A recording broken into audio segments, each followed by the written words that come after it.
What is up? I got a brand new video for you guys today. Something a little different with colored pencils and adding water to them in a little art hack way, which is kind of looked down, I guess, in the art community, or some art teachers don't really like adding watercolor or adding watercolor with regular colored pencils. There are watercolor pencils also, but I tend to have lots and lots and lots of just regular colored pencils. So I'm going to show you a cool, easy way to add some blending and add some different techniques to add that kind of variation with giving it a little watercolor feel to your colored pencils, and just showing your kids a little different technique that's, you know, that they might not try every day. This is because I do an op art project, which a lot of kids like having kind of the transition from one color into the next, but really kind of like this, have that kind of struggle of blending those colors and bringing those colors into each other. So that's why I had this example. So I usually give my students two different options that they can kind of do like a spider web kind of way, where it kind of goes out from the center, or kind of this kind of worm technique, kind of like this one.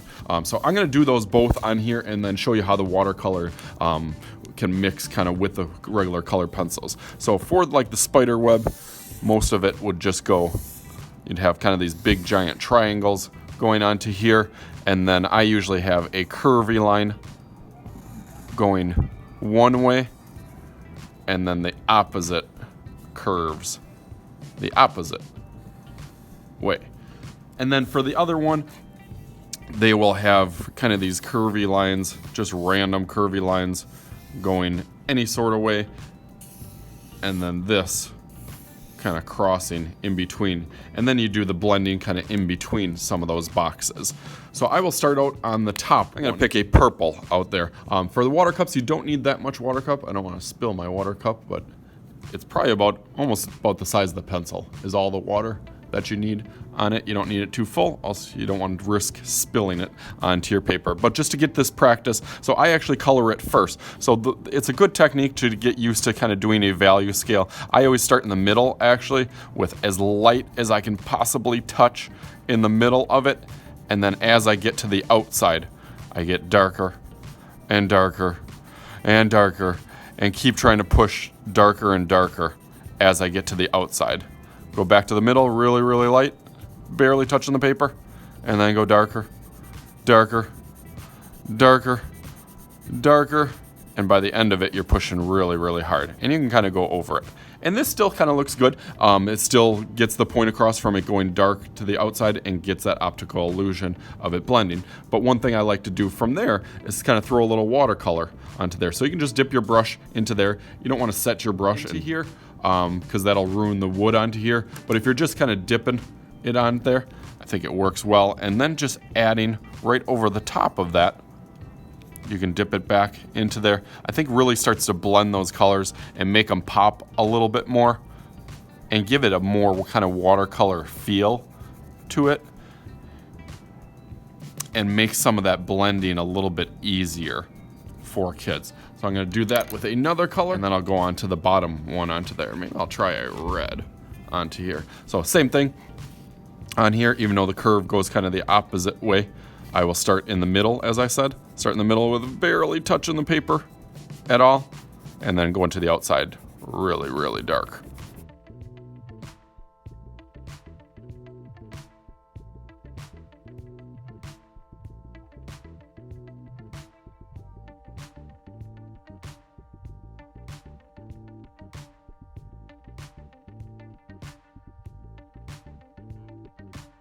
That you can have watercolor pencils or get watercolor pencils at the store, but for my classes and my budget, I like using just regular pencils for that. The watercolor pencils definitely do work a little bit better, and it's more kind of like a watercolor material in the actual brush, so it blends and does even more than just regular colored pencils. But I think you can still get a good technique with this and a good practice. And then onto this one, it's the same technique, so I'm going to try a different little color on here, really, really lightly, and then go to the outside, dark and dark. Now again, I've practiced this over and over, so it tends to make it look a little bit easier, but by the time you get to the middle, you should be barely touching the paper, and then to the outside, you're pushing really, really hard. But I got pretty good control because I've had lots of practice of this.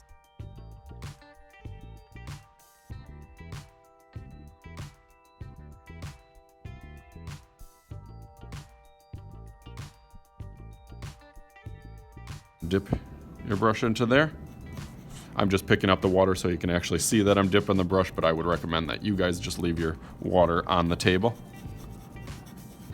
Throw it onto there, onto the corners.